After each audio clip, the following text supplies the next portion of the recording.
And welcome back, everybody, to WTL. Where's the Line? Nebraska's first and only sports betting show. I'm your host, Andy Klassen, joined by Jabron. the Parlay Pounder. You got it. We're back. Oh, yes, we are. And you're wearing a lot of purple over there, trying to pull for your Lakers. King James, baby. King James. And let's start right there with the association. Yeah. And I believe we want to talk about a game for Thursday night, tonight, right? Yeah, 9 tonight. o'clock tip. And I guess that's kind of an earlier game compared to some of these tip-offs, 10:30, 10:35. Yeah. Wow. That's going to be on TNT. That's the Sacramento Kings taking on the Golden State Warriors. The Sacramento Kings jump out to a 2-0 lead. You were saying on the way over here, Golden State's never been down 0-2 recently, last Not 5-6 Curry years. era. Yeah. Steph Curry led team. And here we go. Warriors, backs against the wall. They are a 5.5-point favorites is what I'm seeing. Yeah, Andy, and it opened up bigger than that with 7.5 point when it came out. Yeah. But that was when Draymond was still available for the Warriors.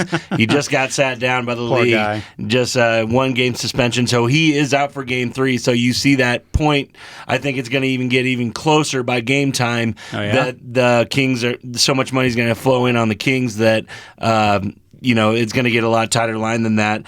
But no one should be surprised at what Sacramento is doing right now. The Kings have been proving their doubters wrong all year long. Yes, they have. Remaining a legitimate contender in the Western Conference.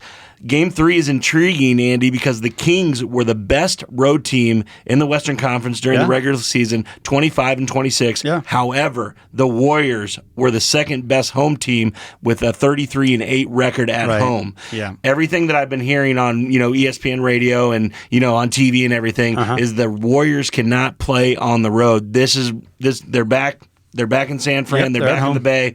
So they're going to come out with a lot of fight because they're, like you said, the back's against the wall right now. So I do believe that they win this game even without Draymond, but it's going to be tight. It's going to be tighter than that 5.5, maybe. I mean, and there's almost a plus to this as far as Draymond Green and stomping on people and then getting called out for it and getting a 1 game. Golden State's been through this. Yeah. I mean, it seems like every playoffs, every season, Draymond has to do something very Draymond-ish. And get a 1, 2, maybe even a 3-game suspension. And then Golden State will rally around that. Yeah. I do think you got to like how Kevin Looney has been playing these playoffs, averaging about 10 points per game or 10 rebounds per game. They need that. They're going to need even more of him with Draymond down, obviously. Steph Curry. Yeah. I mean, we've been saying for years now, he's averaging 30 points a game. Yeah. He's the shortest guy out on the court. Every time, yep. Pick him up at half court. I mean, I can only hear our high school coach screaming. Yeah, exactly. Pick him up at half court. The thing with it is that they got a couple other shooters that are very good, but you got to lock down on Steph, but not a lot of people can do that. I mean, De'Aaron Fox said it, right after the press conference. There's a reason he's the best shooter of all time and one of the most elusive players of all time. So I really like that, Andy, what you were just saying there.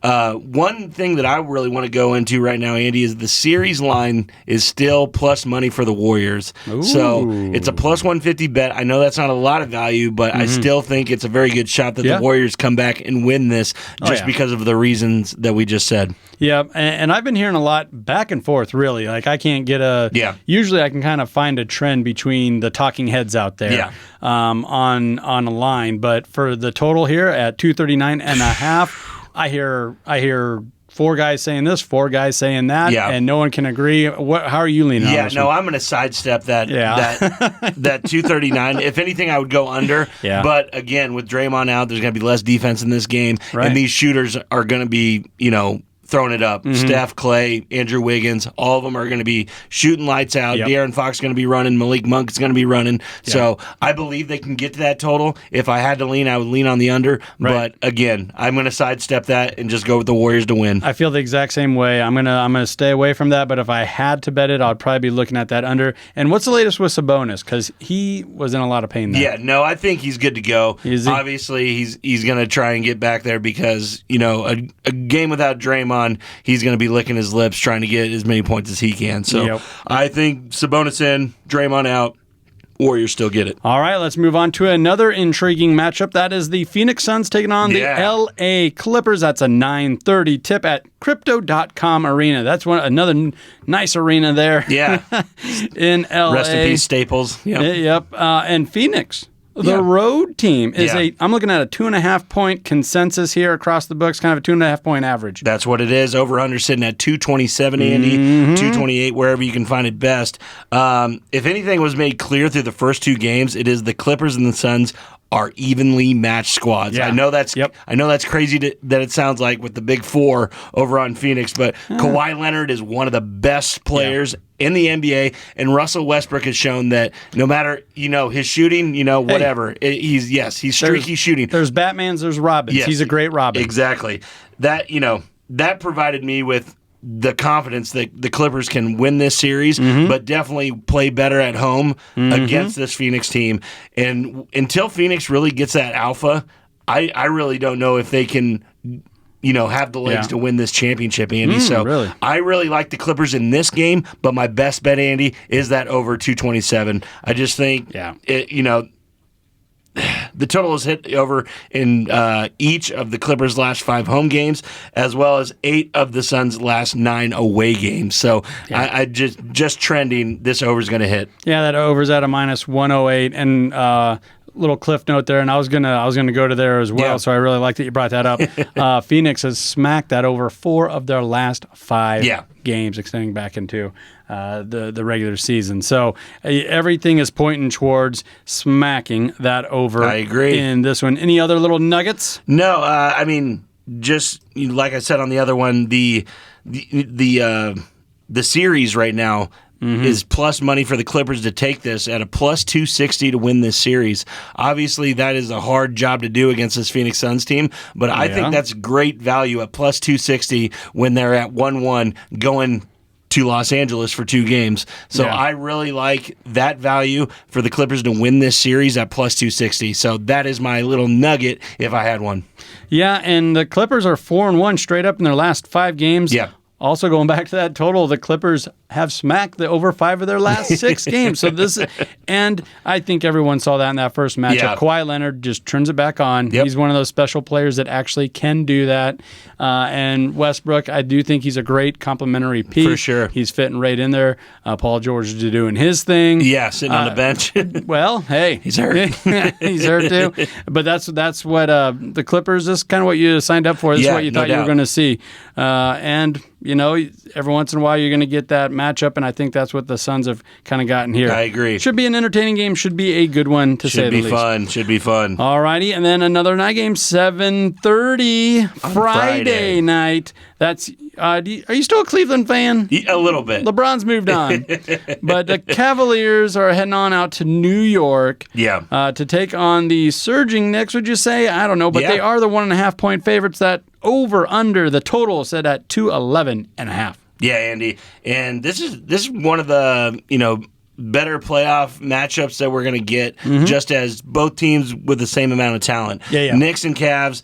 The Knicks looked as bad as you can get in Game 2, but they were, now returning home at the right time. The Garden will be rocking. The Knicks, New York faithful, has been wanting a team like this for ages, ever since, Patrick 96, Ewing, 97. John Starks. Yeah, exactly. The Knicks beat the Cavs comfortably, both times during the regular season at home.